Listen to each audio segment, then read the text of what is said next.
Alright, engine instruments are looking good. Airspeed's alive and we are at rotation, so we're going to lift the nose up and the airplane's going to begin taking off.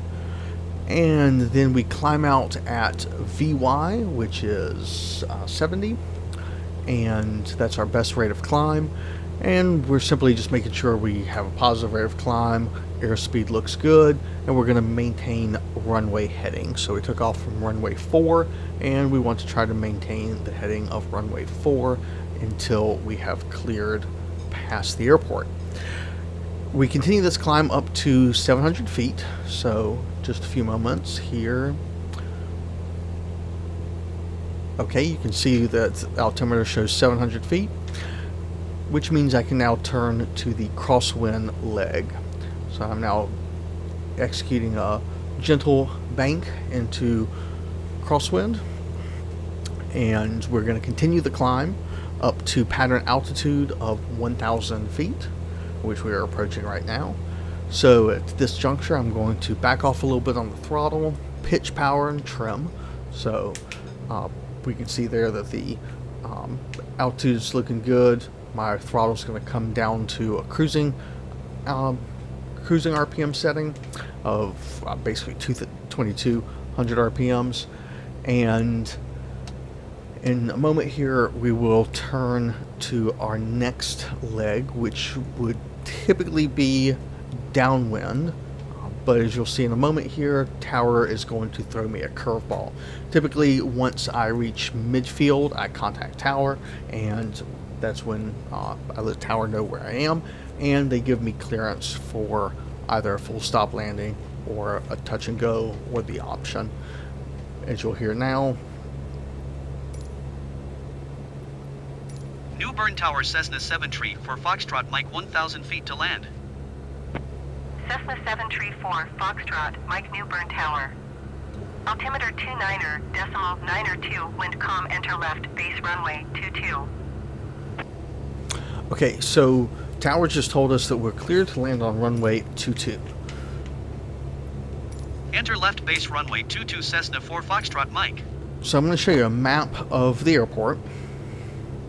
We just took off runway 4. Runway 22 is the same strip, but in the opposite direction. So we now have to modify our pattern and how we're going to fly. So I'm going to show you a graphic here in just a moment of what that's going to look like. We're going to extend this leg past when we would normally turn. You can see there, the red line is where we're flying. So we're going to fly past. We'll turn as though we were turning to base, but we're going to extend past that, and then we will enter the downwind leg for runway 22. We want to be clear past runway 4 because we just want to be cognizant and respectful of traffic, and with all things, we have to do exactly what the Tower says. So if the Tower tells you to land on any runway, even if it's not necessarily the one that you think is the most appropriate or the one that you want to land on, this is controlled airspace, and Tower is the authority. So if they say 22, then we're landing on 22. So here I'm just going to try to maintain my altitude, and we'll be turning to downwind here shortly. And I'm going to speed up the time just a little bit here for the sake of you all, the viewers, so that this thing doesn't drag out. So I'm going to go a little bit faster than real time, about 120% real time. But we're now turning to what will be downwind for runway 22. And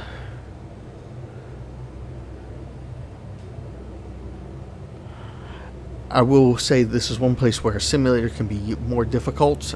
In an actual airplane, it's very easy for me to just look out my left side window to see the runway, and you can see the runway in the corner there of my windshield, but it's much easier in real life when you can just look over and kind of keep a good situational awareness of where you are in relation to the runways.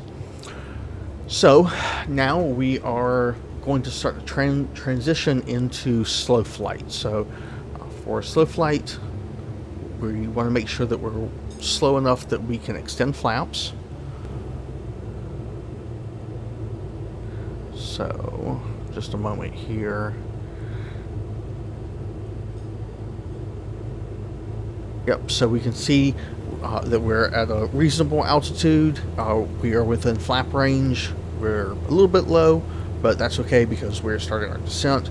So the throttle would now come back to 1,700 RPMs. Flaps 1 or flaps 2 would go into effect, and we will now turn to our base leg. Clear to land runway 22 Cessna 4 Foxtrot Mike.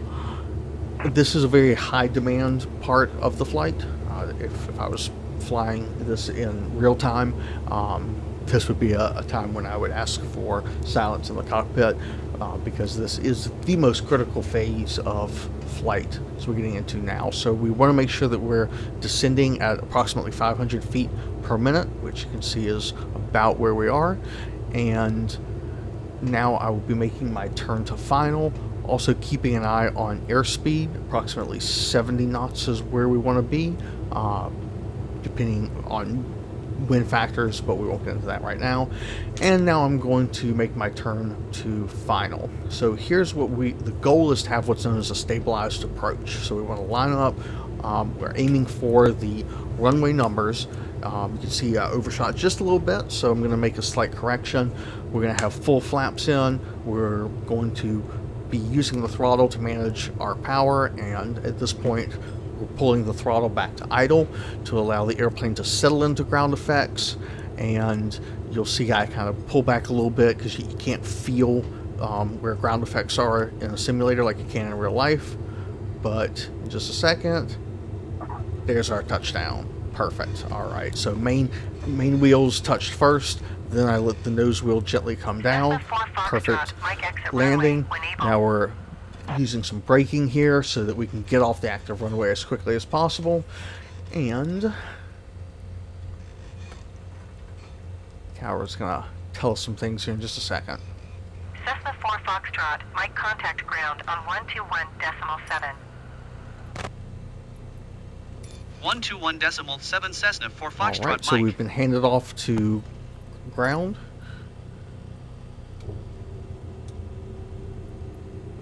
New And Bern we're going ground to Cessna taxi 7 over tree to for Foxtrot Mike taxi to parking. the parking. Cessna So I'm going to show 7 you Foxtrot, Mike taxi what to this general flight looks like aviation in parking. real life. In flight training, you do this all the time. So on screen here, this was one of my most recent flights, and you can see the entire lesson was nothing but the traffic pattern. In a moment, I'll explain what those two loop-de-loops are, but in this, I was taking off from runway 4 and flying the traffic pattern in situations where you see the kind of extends out a little bit Taxiing to further. general That's when aviation there's parking, other Cessna 4 aircraft Foxtrot in the traffic pattern, and so you extend your downwind before turning base in order to have proper spacing for the other aircraft that are landing. And those two loop-de-loops. So occasionally, the tower will put you in, I guess, what I'm going to refer to as the penalty box. Those are right turns, and that was when a commercial plane was coming in to land. So tower instructed me to basically make a right-hand 360 turn until tower told me otherwise. So I would have sat there and done those loops all day long until tower told me it was safe to come back into the traffic pattern. Obviously, commercial aircraft take priority. They're a very important function of the national airspace system and the critical function of an airport, what keeps the airport in business. So we always yield to commercial aircraft. And with that, I think that pretty much brings us to the end of this. So I hope you enjoyed this video. This is a quick crash course on flying the traffic pattern, something that is very frequent. If you like the video, please give it a like. If you have any questions, comment down below. And feel free to subscribe if you want to see more flight sim videos and on various topics, not just training and how to fly, but also some fun things as well. Look forward to seeing you in the next video, and I hope you guys have a great day.